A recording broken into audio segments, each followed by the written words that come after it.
ബിസ്മില്ലാഹിർ റഹ്മാനിർ റഹീം. അൽഹംദുലില്ലാഹി റബ്ബിൽ ആലമീൻ വസ്സലാത്തു വസ്സലാമു അലാ റസൂലില്ലാ അമ്മാ ബഅദ്. സൂറ ആൽ ഇമ്രാൻ, വിശുദ്ധ ഖുർആനിലെ 3-ാമത്തെ അധ്യായം, അതിൻ്റെ അവസാന ഭാഗത്തുള്ള 10 സൂക്തങ്ങൾ പ്രഭാതത്തിൽ ഓതുന്നതുമായി ബന്ധപ്പെട്ട് ആണ് ചോദ്യം.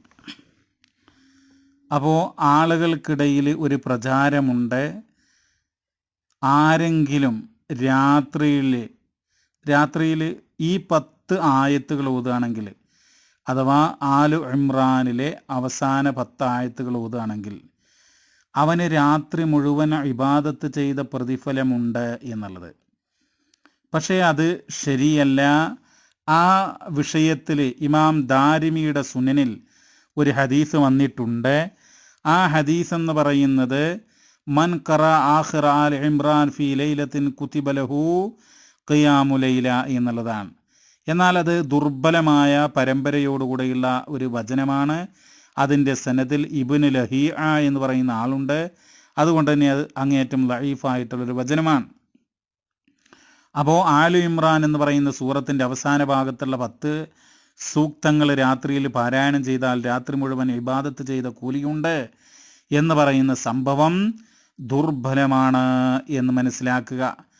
എന്നാൽ ഇവിടെ ഈ 10 ആയത്തുകൾ ഇന്ന ഫീ ഖൽഖിസ് സമാവാതി വൽ അർള് എന്ന് തുടങ്ങി ഉള്ള ആ വചനങ്ങൾ നമ്മൾ പാരായണം ചെയ്യുകയാണ് എങ്കിൽ അതുമായി ബന്ധപ്പെട്ട് നബി സല്ലല്ലാഹു അലൈഹി വസല്ലമ രാത്രിയിൽ ഉറക്കമുണർന്ന് മുഖമൊക്കെ അങ്ങനെ തടവുന്ന ആ സന്ദർഭത്തിലാണത് ഓതിയത് എന്നാണ് ഹദീസിൽ വന്നിട്ടുള്ളത്. സ്വഹീഹുൽ ബുഖാരിയിലെ 183 നമ്പർ വചനത്തിൽ വന്നിട്ടുള്ളത് ഇബ്നു അബ്ബാസ് റളിയല്ലാഹു അൻഹുമ, അദ്ദേഹം റസൂലുള്ളാഹിൻ്റെ കൂടെ മൈമൂന റളിയല്ലാഹു അൻഹയുടെ, പ്രവാചകൻ്റെ പത്നി മൈമൂന റളിയല്ലാഹു അൻഹയുടെ വീട്ടിലാണ് താമസം. ഇബ്നു അബ്ബാസിനെ സംബന്ധിച്ചിടത്തോളം അദ്ദേഹത്തിൻ്റെ ഖാലത്താണ് അവർ, അടുത്ത ബന്ധുക്കളാണ്. അപ്പോൾ ആ വീട്ടിൽ കിടന്നുറങ്ങി. അങ്ങനെ റസൂലുള്ളാഹ് രാത്രി ഉറങ്ങി, ദീർഘമായ രാത്രിയാണ്, എഴുന്നേറ്റ് രാത്രിയുടെ മധ്യഭാഗം പിന്നിട്ടപ്പോൾ എഴുന്നേറ്റു. അങ്ങനെ ഇസ്തൈഖള റസൂലുള്ളാഹി സ്വല്ലല്ലാഹു അലൈഹി വസല്ലമ ഫജലസ, ഉറക്കിൽ നിന്ന് എഴുന്നേറ്റ് ഇങ്ങനെ ഇരിക്കുകയാണ്. ഇരുന്നിട്ടോ യംസഹുൻ നൗമ അൻ വജ്ഹിഹി ബിയദി, തൻ്റെ കൈകൊണ്ട് ആ മുഖത്തിങ്ങനെ ഒന്ന് തടവി, ഉറക്കമൊന്ന് പോകാനേ, ഉറക്കിങ്ങനെ എഴുന്നേറ്റാൽ മുഖമൊന്നും ഇങ്ങനെ തടവിന്ന് മാത്രം. സുമ്മ ഖറഅ അൽ അശ്റൽ ആയാതി അൽ ഖവാതീം, പിന്നീട് 10 ആയത്തുകൾ അൽ ഖവാതിമ മിൻ സൂറത്തി ആൽ ഇമ്രാൻ, ആൽ ഇമ്രാൻ സൂറയിലെ അവസാന ഭാഗത്തുള്ള 10 ആയത്തുകൾ ഓതി. സുമ്മ ഖാം, പിന്നീടാണ് എഴുന്നേൽക്കുന്നതും വുളു ചെയ്യുന്നതും നമസ്കരിക്കുന്നതൊക്കെ. അപ്പോൾ ഇതിലുള്ള പാഠം എന്ന് പറഞ്ഞാൽ, രാത്രിയിൽ നമ്മൾ ഖിയാമുൽ ലൈൽ അല്ലെങ്കിൽ തഹജ്ജുദൊക്കെ നമസ്കരിക്കാൻ വേണ്ടിയിട്ട് ഉറക്കത്തിൽ നിന്ന് എഴുന്നേൽക്കുന്ന സന്ദർഭത്തിൽ എഴുന്നേറ്റ് ഇരുന്ന ഉടനെ പാരായണം ചെയ്യുക എന്നുള്ളതാണ്. ഇതിന്ന് ഒരു കാര്യം കൂടെ നമുക്ക് കിട്ടും. കാരണം ഒരു തെളിവെന്ന് പറഞ്ഞാൽ വുളുല്ലാതെ ഖുർആൻ ഓതാം എന്ന് ഇതിൽ നിന്ന് കിട്ടും. കാരണം റസൂലുള്ള ഉറക്കിൽ നിന്ന് എഴുന്നേറ്റ ഉടനെയാണ് പിന്നെ ഇത് പാരായണം ചെയ്യുന്നത്. അപ്പോൾ ഗാഠമായി ഉറങ്ങിക്കഴിഞ്ഞാൽ തീർച്ചയായിട്ടും വുളു മുറിയുന്ന ഉറപ്പാണല്ലോ. ഇത് രാത്രിയാണ് റസൂലുള്ള അങ്ങനെ ഉറങ്ങി എഴുന്നേൽക്കുന്നത്. അപ്പോൾ ആ കാര്യം കൂടെ മനസ്സിലാക്കുക. അത് പണ്ഡിതന്മാർ രേഖപ്പെടുത്തിയിട്ടുണ്ട്.